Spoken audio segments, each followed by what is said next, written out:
What is good, YouTube? It's AJ Boogie. I'm back at it again, and I'm bringing that Lavar Ball.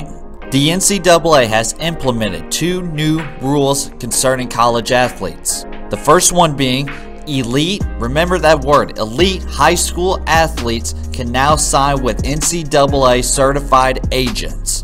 The other rule, players who do not get drafted but declare for the draft can come back to school. You know what they should call these two new rules? The Lavar Ball rule.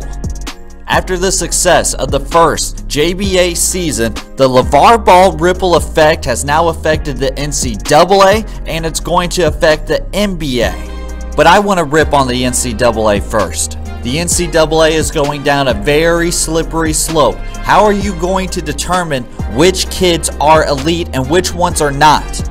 And these are kids in high school. They're not the kids that are actually in the program. It's ones that are one less level than your program. So for every kid who's at your program, Zion Williamson, RJ Barrett, sorry guys, but the next crew, the class under you, they're the ones who's going to get represented by agents, not you. But listen to this part. This part's funny. The NCAA was putting this burden of picking the elite high school athletes on the NBA and USA basketball. The NCAA blindsided the NBA, USA basketball. There was no communication.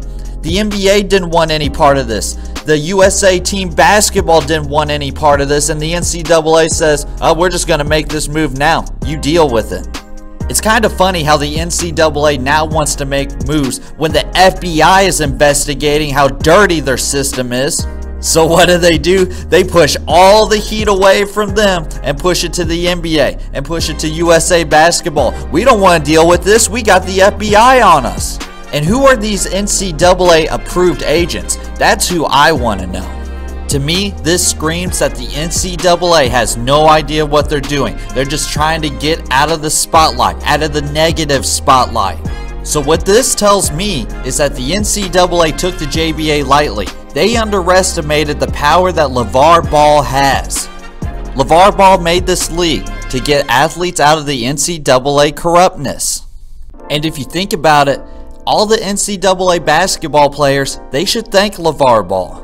Lavar Ball exposed the NCAA and how corrupt they are. Now players can market themselves. They don't have to go to school and waste their time at school when they have talent to go to the NBA to make a living for their family. Look, Lavar Ball took some of the NCAA athletes. He took Dion Lyle. He took Nate Morris. The JBA has shown that they can survive. They are only 1 or 2 recruits away, big time recruits, from changing everything, from changing the NCAA and setting it to flames. Let's just call it the Lavar Ball rules. Because let's face it, the NCAA wasn't going to make any rule changes. Now all of a sudden, this little JBA thing comes about and it kind of has legs. Their whole premise is paying college athletes, high school athletes. Because look, if you went to the NBA and you didn't get drafted, you couldn't come back to school. You exhausted your eligibility to play college ball. Whereas if you were 18 or 19, declared for the draft, didn't make it, you can come play for the JBA and get paid. Listen, there's a lot of people in the NCAA who have said, pay these athletes. One being Jay Billis, who works for ESPN, who calls college basketball games, works for Team USA. Kareem Abdul-Jabbar has constantly been saying, pay these college athletes. And who does the NCAA make these rules for? Lavar Ball. Lavar Ball has more influence of the NCAA than a person like Jay Billis, than a person like Kareem Abdul-Jabbar. I told you once, I'll tell you again. Lavar Ball and the Big Baller brand is changing the world, changing the NCAA, changing the NBA. If I'm a JBA player today, I'm thinking, I won. I beat the system. You can guarantee next year the quality of players that the JBA is going to get up. The talent level up. I already made a video about this. Lavar Ball is a genius. You guys just need to recognize now. That's all the heat I got for today. Like, comment, subscribe to the Boogie Squad, AJ Boogie, and the NCAA. We're out. Boom!